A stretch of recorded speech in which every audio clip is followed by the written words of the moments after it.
So today we are in conversation with Supriya Gandhi, who has just written this book, The Emperor Who Never Was, Dara Shukoh in Mughal India. Supriya is a historian of Mughal India with a specialization in religious studies. She is teaching in Yale University, and her PhD thesis was on Dara Shukoh and Persian textual culture. She is acclaimed as an expert on Dara Shukoh, and this book has been much acclaimed and much awaited. Thank you, Supriya, for coming for this interview. Thank you so much, Rana. It's such a delight to be able to sit here and chat with you. So my first question to you is, combining both your roles as a Mughal historian as well as somebody who is deeply interested in the religious writings, how did you see Dara, and was that the reason why you were interested in writing about him as religious, for his religious writings, his Sufi writings and his mysticism, or as a historical figure who was supposed to be the heir to the Mughal throne? So my interest in Dara really encompasses both of these strands of his life and work. There are different ways through which one can approach this prince. Of course, he was a very prolific writer. He was a Qadiri Sufi, a Sufi initiate who wrote various Sufi treatises. He was a prince who gradually, towards the end of his life, became increasingly interested in Indic thought as well, and he's produced and sponsored various translations of Indic texts and other studies. So a detailed study of these works, or even one of these works itself, would provide one enough material for a book. And I did some of that in my dissertation. But what I wanted to do in this work was to really weave his spiritual intellectual project together with his political project, because that's actually part of my argument. My argument that I'm making sort of through telling this story is that Dara Shukoh's intellectual explorations didn't really detract from his role as a prince.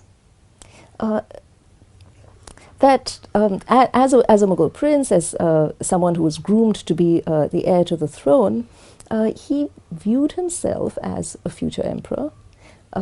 This role wasn't by any means assured. There was no kind of law of primogeniture for Mughal royals.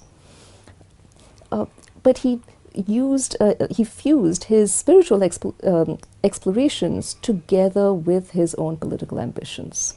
And is that why you chose a narrative style instead of a more academic style?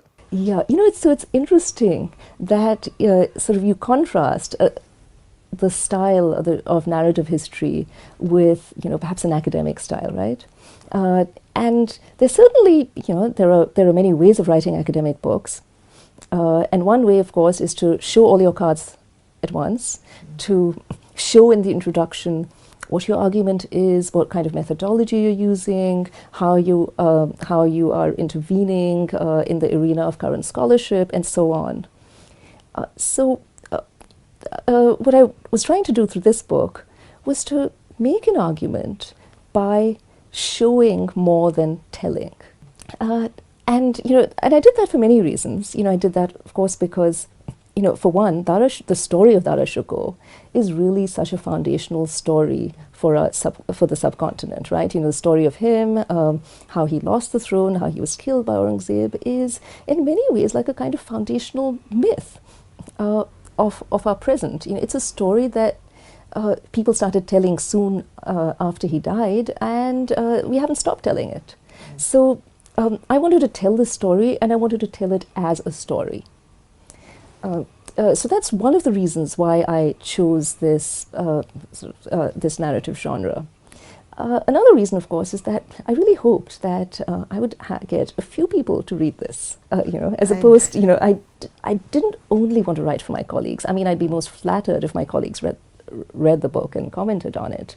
But I was hoping to reach just a slightly broader audience, because the story is so relevant for our times. And I think there's a huge audience out there that's going to be very grateful to you. So you argue in the book that Dara Shukoh was a philosophical prince trying to mold himself into a philosopher sovereign in the keeping with Akbar's philosophy. So could you expand on that, given that the popular image is of a prince who wouldn't have made much of a ruler? So this is really one of the themes at the crux of my book. And one of the things I try to show is that there wasn't just one kind of model or template for Mughal sovereignty, but there were several motifs, ideas, and elements that Mughal rulers picked up on. So when Dara Shukoh was molding himself, as the philosopher prince, as the prince who goes and meets Sufis, as the prince who lays claim to these high levels of spiritual knowledge, he wasn't a misfit. He wasn't doing this because he was somehow unfit for the throne or kind of only, just sort of up in his ivory tower somewhere. So, there are a range of motifs that Dara draws upon. So let me just tell you about a few of them. One model for a ruler was Alexander. This is like Alexander the Great, the conqueror, and so on, who's renowned today, of course. But he's also a really prominent figure in Persian literature. We have various Sikandar Namas and so on. And in Persian literature, Alexander is not only a great conqueror. He also has this esoteric occult knowledge. He is really the quintessential philosopher ruler. And Akbar and Jahangir are always referring to Alexander, to Sikandar. They're drawing on that. There are visual ways in which paintings of Alexander resonate with paintings of Mughal royals who are going to meet ascetics, for instance. So this is part of the really rich tapestry of imagery that Dara Shukoh is drawing upon. So he's not sort of just pulling this out of nowhere.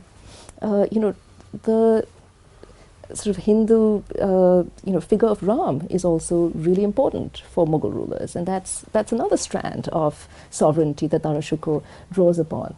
So Dara Shukoh is using these common motifs to do sort of what Akbar does, but he also goes beyond Akbar. So when you say in your book that he was standing and ruling along with Shah Jahan, that's an argument that you make in your book, that when people say that he wouldn't have been fit to rule, he is there all the time with Shah Jahan. Yes. Now, of course, it's a tricky situation, right? Because, on the one hand, as scholars like Monis Faruqi pointed out, Mughal princes competed with each other. They went to the provinces, they became governors and so on. They established a network of allies. They got some experience at administration, in military campaigns, and then they were ready to make a proper bid for the throne. But this sounds like a wonderful system, except that Mughal emperors often tried to thwart it. Jahangir had his own favorites from time to time. They changed, and Shah Jahan really wanted to promote Dara, and he always kept Dara close to him. And there were occasions when Dara did actually get some proper administrative experience. For instance, in his governorship of Lahore, for example. But he and Shah Jahan and his sister Jahanara were really always together. This is a fact that's often overlooked. That their spiritual projects often coalesced, their interaction with Sufis coalesced, their patronage to Sanskrit intellectuals such as Kavindracharya Saraswati, again also happened in cooperation with each other, as did Dara Shukoh's own participation in governance. And in my book, I show that it's especially in the 1650s when Dara Shukoh returns from a campaign in Kandahar, and he spends some years settled in Shah Jahanabad, this grand sort of city that he and his father and other sort of women of the household have built and have participated in. And this is a point when you see them really engaging very closely with each other. They are trying to actually to settle various kind of turbulent situations with Rajput rulers. They hold salons in the court where intellectuals come. Dara is also scheming, keeping close watch on what his brothers are doing, especially Aurangzeb. So he's really acting very much like a sitting ruler during this time. So you don't think that lack of administrative experience as vis-a-vis his brothers as a governor of one of the states or being posted as a military in a position of a military command hampered his chances in the eventual war of succession? And also I would like to know your thoughts on the Battle of Kandahar, which were fought both by Aurangzeb and Dara. Yes, sure. So I think one could definitely say that a period of sort of relatively independent work as an administrator, as a governor, could have helped Dara. But what I'm trying to show is that his participation in rulership sort of goes to show that he really was thinking of himself as a future emperor.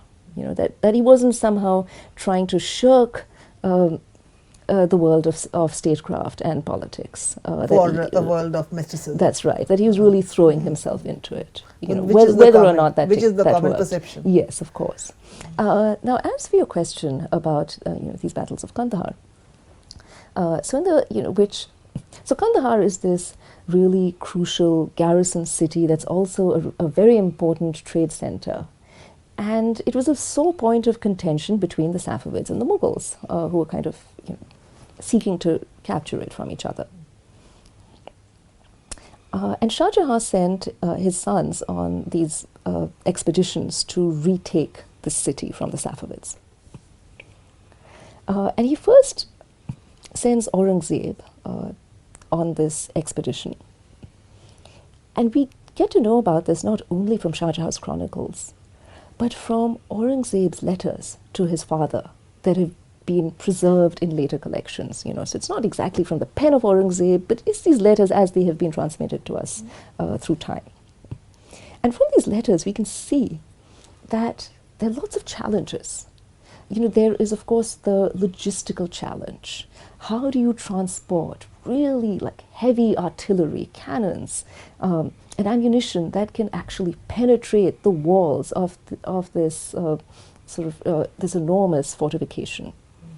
And how can you, through really a treacherous route? So this was a challenge for Aurangzeb, and he could see it. He was frustrated. Another aspect is that Shah Jahan was constantly micromanaging, which of course he did. As for both emperor. the sons. For both the sons, yes. But he really. We get through the letters that Aurangzeb has a certain plan, to take a certain route, for instance, that might make more sense to him, but he has to grudgingly capitulate because his father wants him to do something else. Or he wants to use the cannons in a particular way, and his father again has another idea. So it must have been enormously frustrating for Aurangzeb. And at the same time, there's no saying that he, even if he had free rein to do this, if he would have succeeded, because it was logistically really difficult. Mughal artillery wasn't quite up to the mark. So what happens when Dara Shukoh goes, shortly after Aurangzeb, is that yes, there's lots of money thrown into this campaign.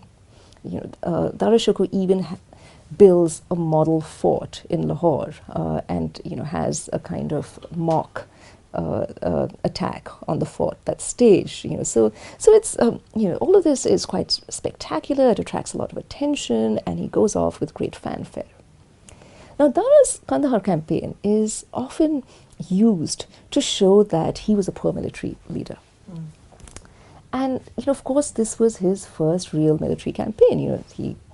There could have been other ways to sort of get him military training and expertise, but logistically, it was very, very difficult, and there were other considerations as well.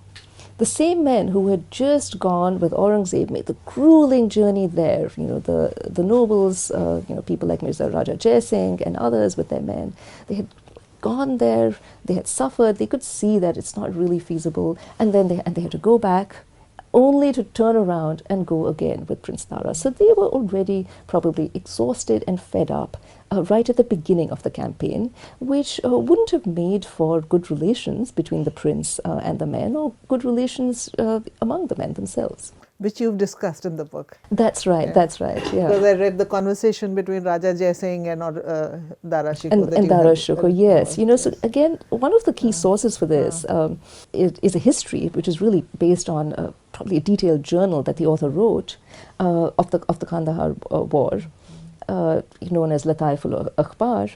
And the author, Rashid Khan, of course, he's writing in Aurangzeb's time. So he's right. So again, there's a retrospective element that one must keep in mind when looking at this. I think that's a very important point. Yes. So in the book, you talk of him as having translated the Upanishads, and you talk of 80 manuscripts that you have seen. That I know of, yes. That you know of, okay. And so my question to you would be that does he then play a much bigger role than we envisage, considering that so many people who could not have accessed Sanskrit are now being able to read the Upanishads, and these would be people who believe in them. Right, absolutely. Yes, so Dara Shukoh's translation of the Upanishads was really the pinnacle of his intellectual and spiritual explorations. He had already had dialogues with various Indian teachers, whom he calls the Muvahhidon-e-Hind, or the monotheists of India, including the ascetic Baba Lal Das. But now, through his explorations, he has come across this text, or rather this group of texts, these Upanishads that he draws into a collection and has translated, and he feels that this is really the key to monotheism. This font of pure monotheism that serves as the key that will unlock the mysteries of the Quran. So he identifies the Upanishads with the hidden book, the Kitab Maknoon, mentioned in the Quran. So now he has access to this amazing knowledge, and in a sense, he's reached a stage where he no longer needs his teachers. He doesn't need to be in dialogue with people, because he actually possesses the text that gives him this amazing spiritual authority. So it's a very, very important project for him. In many, many ways. And I discuss its resonances with the whole body of literature on the occult that was also circulating at that time. And it's often thought that, after Dara Shukoh's death, he was somehow forgotten. He lost his influence. He had lost the throne. He was done away with. But what I've found through not only the manuscript record, but through other references as well, is that people continue to remember Dara Shukoh. And with regard to your question, yes, so I've come across references to, or in some cases I actually inspected the copies of, roughly 80 copies of his Upanishad translation, and I haven't even tried to be exhaustive. There are loads more. I keep hearing about new manuscripts. So it meant that after Dara Shukoh's death, these copies continue to circulate, and in many cases, there are Hindu names who are either the patrons or the copyists of these manuscripts. So it really looks as though a range of Persian-reading Hindus, and remember, Persian was a very important language for Hindus, well up to the 20th century, that Persian-reading Hindus were using the Upanishads, and they were using this for religious purposes, as a way of accessing their own texts. So yes, unwittingly, Dara Shukoh played an important role in the creation of scriptural Hinduism. And furthering the spread of the Upanishads. Absolutely, absolutely. So why is it then that most of us only have the legacy of Dara Shukoh for so many people today is that of a philosopher, prince, somebody who's just who's seen only as a Sufi, not as somebody who was steeped, as you said, known for his political project, and is only famous for the intellectual pursuits and his intellectual project. So where down the line did this happen? Because you argued that in your book. Yes, so so there are actually many, many layers of history making and memory making that surround Dara Shukoh. Dara Shukoh seems so vivid to us, but what we think Dara Shukoh is really the product of all these different layers. So we have European accounts of him during his lifetime, and these European travelers and visitors didn't have more than the most fleeting acquaintance with him, but they're influential in shaping how we view him. There are then we have just a whole range of, say, 18th century sources and opinions on him. Some are extraordinarily sympathetic. Now, of course, his death and his loss of the Battle of Succession does, of course, shroud his entire project. So in a sense, there's always the sense of what could have been, a sense of loss when one looks at Dara Shukoh. So to end our conversation today, I'd like to go back to the eternal debate and the title of your book, The Emperor Who Never Was. What if he was the emperor? And that it comes back to the question of Dara versus Aurangzeb. What if he had become the emperor? So what if he had been the emperor? Yeah, and so this is that's a very tricky question, right? And it's a question that I perhaps teasingly allude to in the title, of course, and of course in the argument that runs through the book that he's somebody who wanted to be an emperor, and so in many ways Dara Shukoh modeled himself on Akbar, whom he never acknowledged, though. He didn't acknowledge Akbar as his influence. He wanted to be better than the rulers before him. He wanted to show that he had spiritual gifts of a higher order than other rulers had. There's no escaping, though, the very bloody route to the throne that Shah Jahan also had, having to very brutally kill a lot of his male family members. So this is something that would have been perhaps inescapable for Dara Shukoh. And indeed, he during the Battle of Succession, he was out to vanquish his brothers. So had it been the other way around, had he won instead of Aurangzeb, he would have killed the brothers too? Probably. So that is any final thoughts on this question that we always keep coming up with, Aurangzeb versus Dara Shukoh? Yeah, so it's a question that we often tie to our present times, right? We like to think that, well, maybe if Dara Shukoh had been emperor, the Mughal Empire wouldn't have disintegrated so quickly and created the circumstances that allowed the East India Company to come, that allowed British colonialism. But there's so many contingent factors, even the story of how the East India Company came to sort of reign supreme is based on, perhaps, there's some historical accidents. There are broader structural issues that Mughal historians have pointed out. So I think that's something that it's a story that doesn't end with this book. The causes of the Mughal Empire's decline are really something that we can keep debating and thinking about. Thank you so much. Thank you. To receive instant updates on all videos from The Wire, click the subscribe button and hit the bell icon. Pay to support independent journalism. Click the link in the description and choose the amount you want to pay.